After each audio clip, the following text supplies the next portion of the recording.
Hello neighbors, I'm Councilmember Shayla Lynch and I have the honor of serving the 2nd District. Today I'm going to interview two important city staff employees that help take care of our parks and our environment here in the city.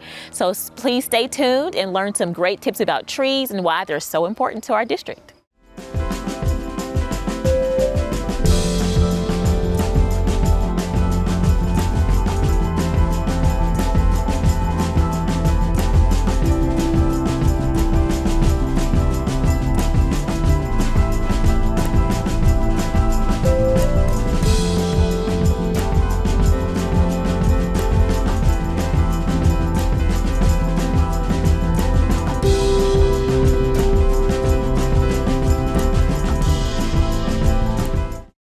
Hello neighbors, I'm Councilmember Shayla Lynch and I'm here with Tim Joyce, who works in our Parks and Recreation Department. Welcome, Tim. Hi.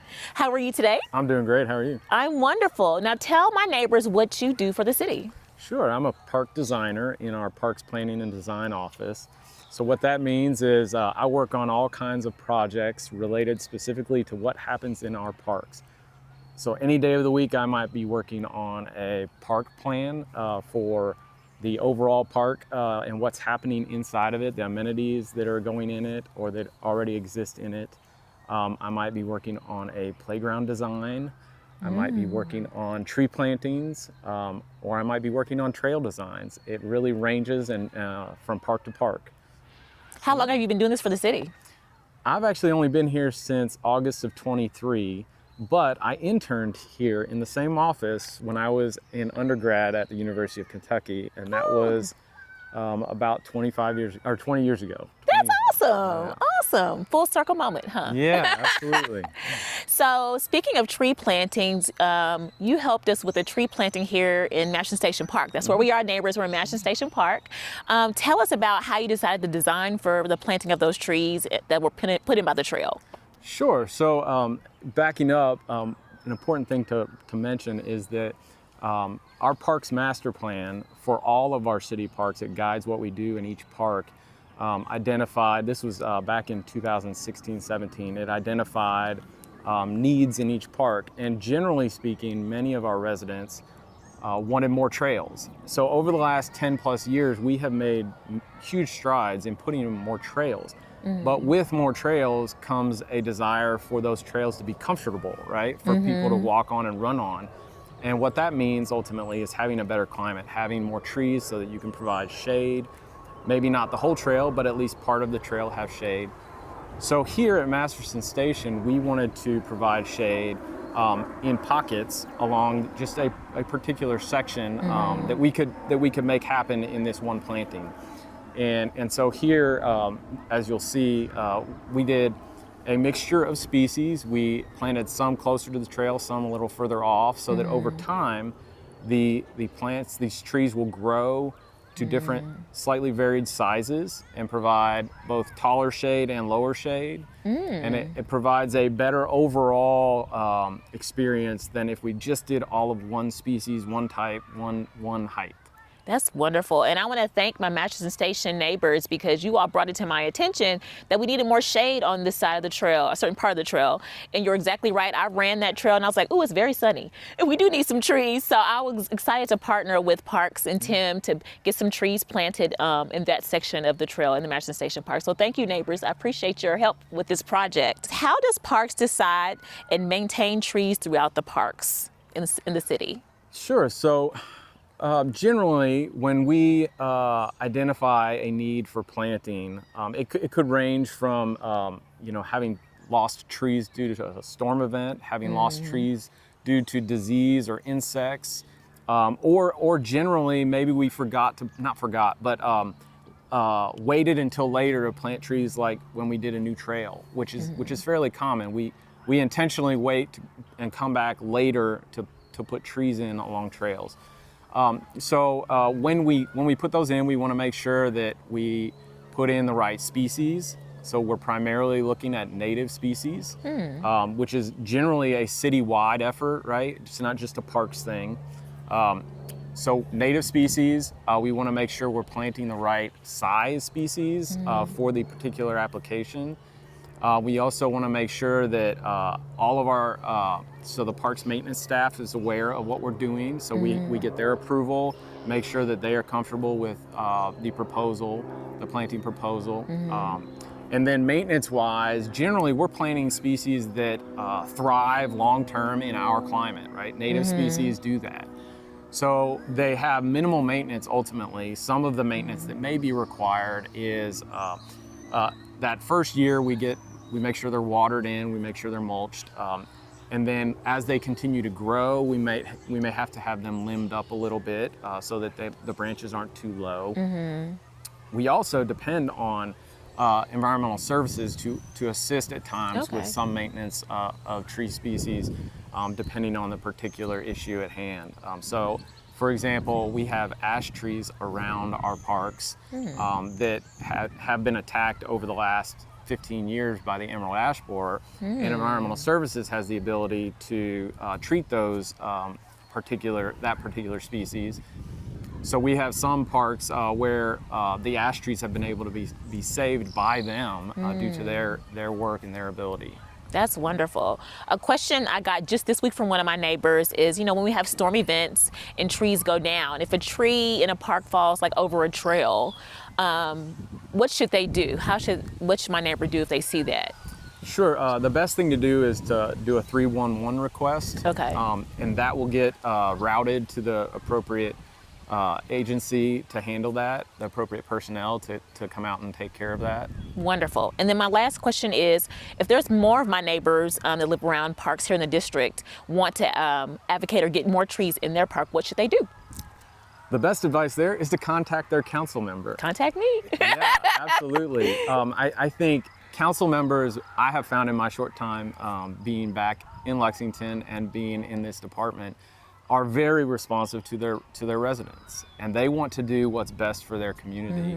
And so if you contact your council member, talk to them about it, your council member will then contact parks and figure out, like, what can we do here, and maybe how much is it going to cost. And so we will work on that and respond to them and try and get something put together. The other thing I'll mention is that some parks are developing a Friends of Parks group. Yeah. So we have several parks in Lexington: Friends of Jacobson Park, Friends of Waverly, Friends of Dogwood Park, and I think there are maybe one or two others. And basically the function of these groups is they are nonprofit.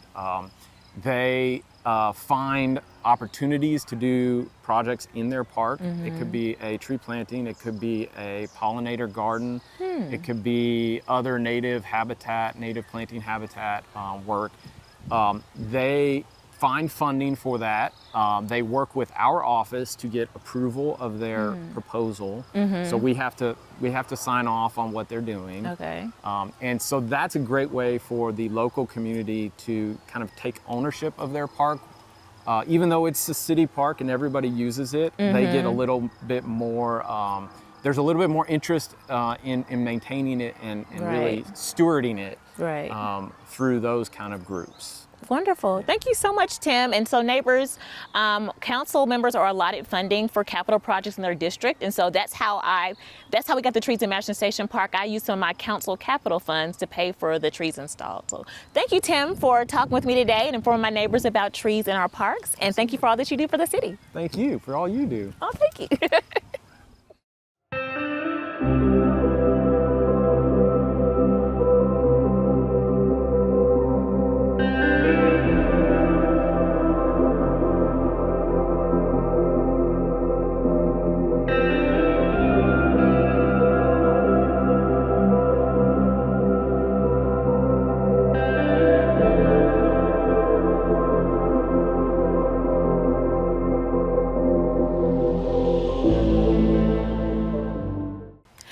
Neighbors, I'm Councilmember Shayla Lynch, and I'm here to talk about trees in our environment today with Heather Wilson. Hi, Heather. Hi, how are you? Good, good. Thank you for joining me this morning. Thanks so much for having me. I'm excited to talk with you. Of course, I'm glad. Let's get into it. So tell everybody first, what do you do for the city? Sure. I am the Program Manager Senior for Urban Forestry with the Division of Environmental Services.